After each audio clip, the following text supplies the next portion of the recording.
امام حسن علیہ السلام نیکی کے بہت قدردان تھے۔ علامہ ابن عساکر نے لکھا ہے کہ ایک مرتبہ مدینہ منورہ میں ایک باغ کے قریب سے گزر ہوا۔ وہاں دیکھا کہ ایک نوجوان حبشی بیٹھا ہوا ہے۔ اس کے ہاتھ میں ایک روٹی ہے اور اس کے سامنے ایک کتا بیٹھا ہوا ہے۔ وہ نوجوان حبشی غلام روٹی کا ایک لقمہ توڑتا، خود کھاتا اور ایک ٹکڑا توڑ کر کتے کی طرف پھینک دیتا۔ حضرت امام حسن علیہ السلام اس کو دیکھتے رہے۔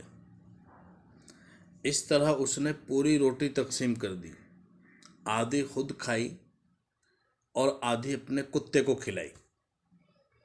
حضرت اس کے پاس چلے گئے اور اس سے جا کر کہا کہ تو ایک جوان آدمی ہے، ایک روٹی تو خود تیرے لیے ناکافی ہے اور تو نے اس میں سے بھی آدھی روٹی اس کتے کو ڈال دی۔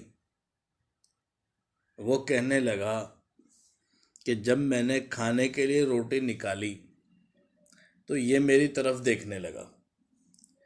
اس کی آنکھوں میں دیکھ کر مجھے شرم آئی کہ میں خود تو کھاؤں اور اسے نہ کھلاؤں۔ حضرت امام حسن رضی اللہ تعالیٰ عنہ نے فرمایا، تو کس کا غلام ہے؟ وہ کہنے لگا، ابان بن عثمان کا غلام ہوں۔ کہا، میں تمہیں قسم دیتا ہوں جب تک میں نہ آ جاؤں تم نے یہاں سے نہیں جانا۔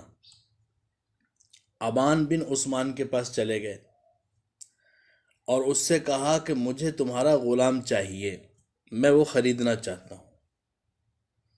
اب امام حسن علیہ السلام جیسے انسان تھے، کون انکار کر سکتا تھا؟ کہا، جی بالکل ٹھیک ہے، آپ جو قیمت طے کرتے ہیں میں دینے کے لیے تیار ہوں۔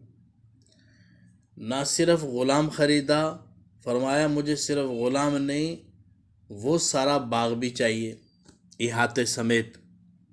انہوں نے وہ باغ بھی دے دیا۔ واپس تشریف لائے اور غلام کو خوشخبری سنائی کہ میں نے تمہیں خرید لیا ہے اور یہ باغ بھی خرید لیا ہے۔ وہ کہنے لگا، جی اللہ اور اس کے رسول کے حکم کے بعد میں آپ کا غلام اور فرما بردار ہوں۔ کہا کہ میں نے تمہیں آزاد کیا اور یہ باغ میں نے تمہیں ہبہ کر دیا۔ کس بنیاد پر؟ کہ تم نے اللہ کی ایک مخلوق کا خیال رکھا۔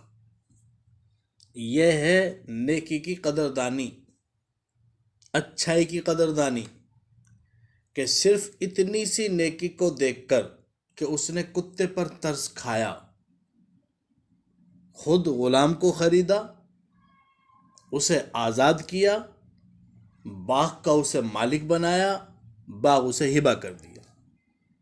اگر حضرت امام حسین علیہ السلام صرف اسے خرید لیتے، باغ کو خرید لیتے اور اپنی ملکیت میں اس کو رکھتے، اس کے لیے بہت بڑی سعادت تھی۔